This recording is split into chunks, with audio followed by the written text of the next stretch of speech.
அவரோட ஒய்ஃப் என்ன பண்ணுறாங்க, நல்லா வந்து ஸ்னேகாவை போட்டு நல்லா அடித்து வந்து வார்ன் பண்ணி விடுறாங்க.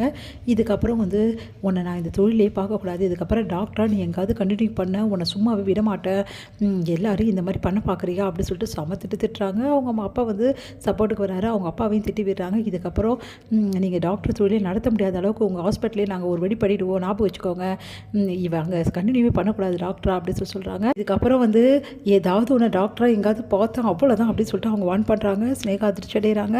அடுத்து வந்து ஸ்னேகா வந்து மெடிக்கல் கவுன்சிலிங் வந்து சஸ்பெண்ட் பண்ணிடுறாங்க.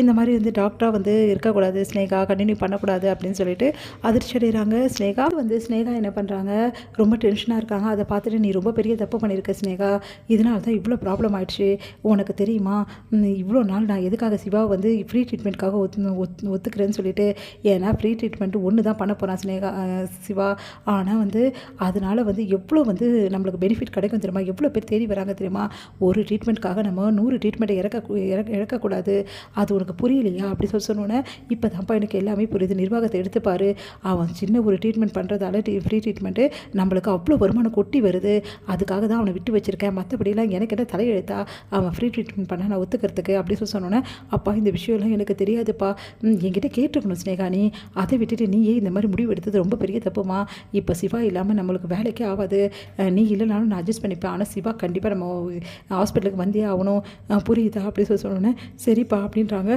சிவா என் மேலே கோவமாக இருக்கான்ப்பா, எப்படிப்பா வருவான் அப்படின்னோடனே, பார்த்துக்கலாமா அப்படின்னு சொல்லிட்டு அவங்க அப்பா சொல்கிறாரு.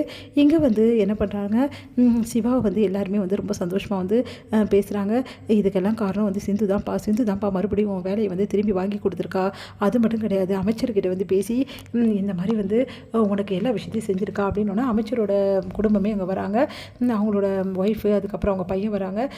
நம்ம வந்து சிவா கிட்ட மன்னிப்பு கேட்குறாரு அமைச்சரோட பையன், சாரி டாக்டர், என்னை மன்னிச்சிடுங்க, நான் ரொம்ப அர்ஜென்ட் பண்ணிட்டேன், நான் அந்த ஸ்னேகா எல்லாத்தையும் பண்ணதால் நீங்கள் தான் எல்லாத்தையும் பண்ணீங்கன்னு நினச்சி நான் தப்பாக நினச்சிட்டேன், அதனால தான் உங்களுக்கு ரொம்ப ட்ரிபிள் கொடுத்துட்டேன், என்னை மன்னிச்சிடுங்கன்னு. சரிங்க பரவாயில்ல அப்படின்னு சொல்கிறாங்க.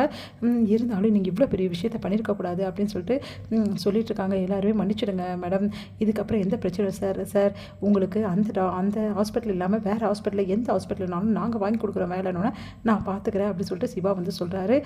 இதுக்கு காரணமாக சிந்து தாம்மா, அந்த பொண்ணு வந்து என்கிட்ட சொல்லலைன்னா எனக்கு தெரிஞ்சிருக்காதுன்னு சொல்லிட்டு சிந்துவை வந்து ரொம்ப பாராட்டி பேசுகிறாங்க. இதெல்லாம் பார்க்குற மகா செம்ம கடுப்பாயிடுறாங்க.